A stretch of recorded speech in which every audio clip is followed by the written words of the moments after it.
It's Weekend Update with Colin Jost and Michael Che.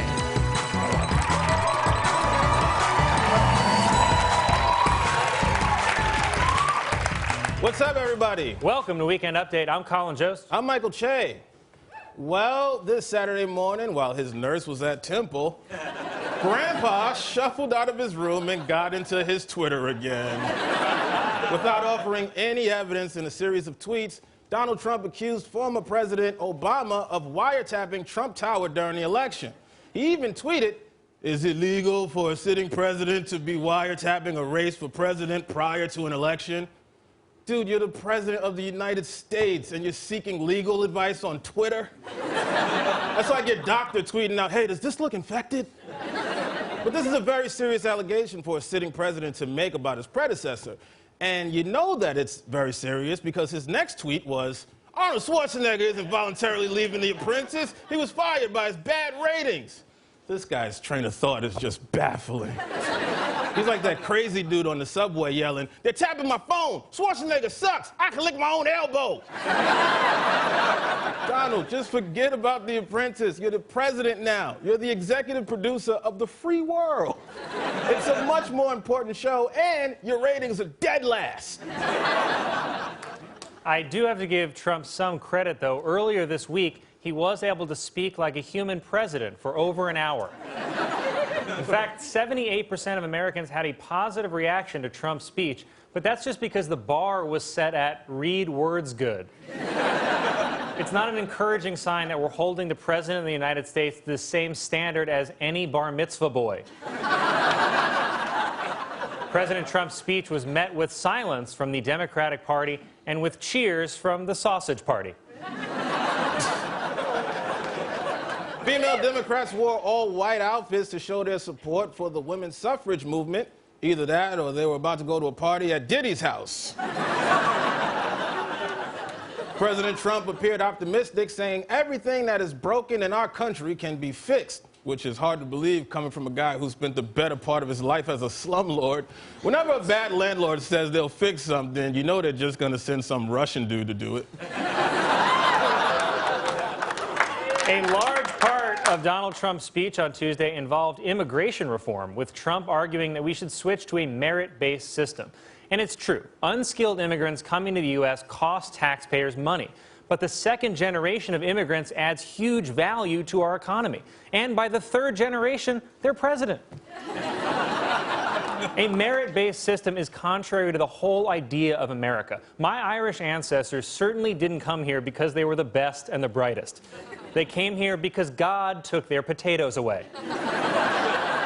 And now, after decades of hard work, they have literally dozens of potatoes. And that's progress. Back to you, Michael. At least they had a choice. President Trump said that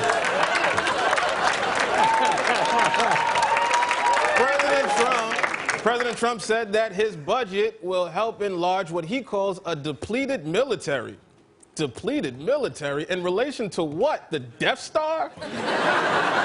I think our military has body dysmorphia. We're like that roided out guy at the gym slamming plates around, still working on our traps. And it's like, yeah, dude, we get it. You're strong. Maybe focus on education now.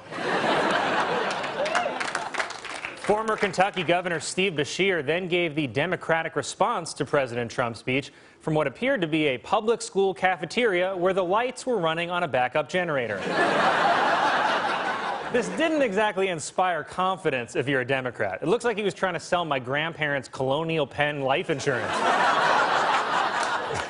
But hey, you know, what he looks like doesn't matter, as long as he has a clear message. I'm a proud Democrat, but first and foremost, I'm a proud Republican and Democrat, and mostly American. Wow, congratulations, Democrats and Republicans, but mostly Americans. Democrats have to stop forcing new leaders on us and just let us find someone who voters respond to naturally, passionately, and then work very hard to make sure he doesn't get the nomination.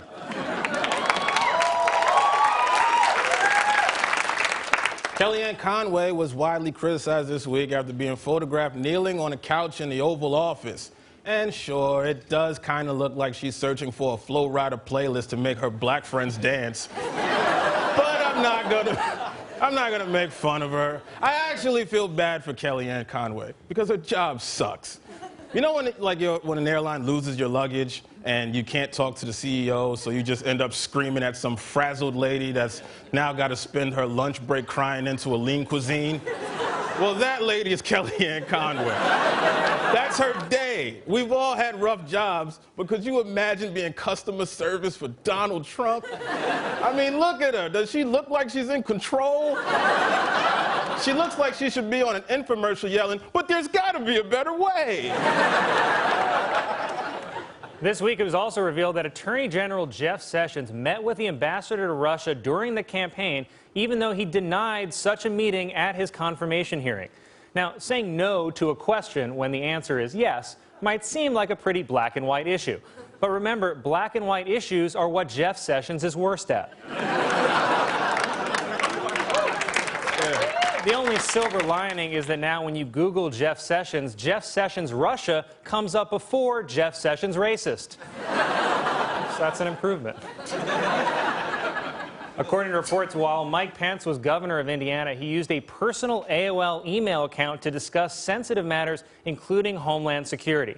Pence said he originally chose AOL because Hotmail was forbidden by his church.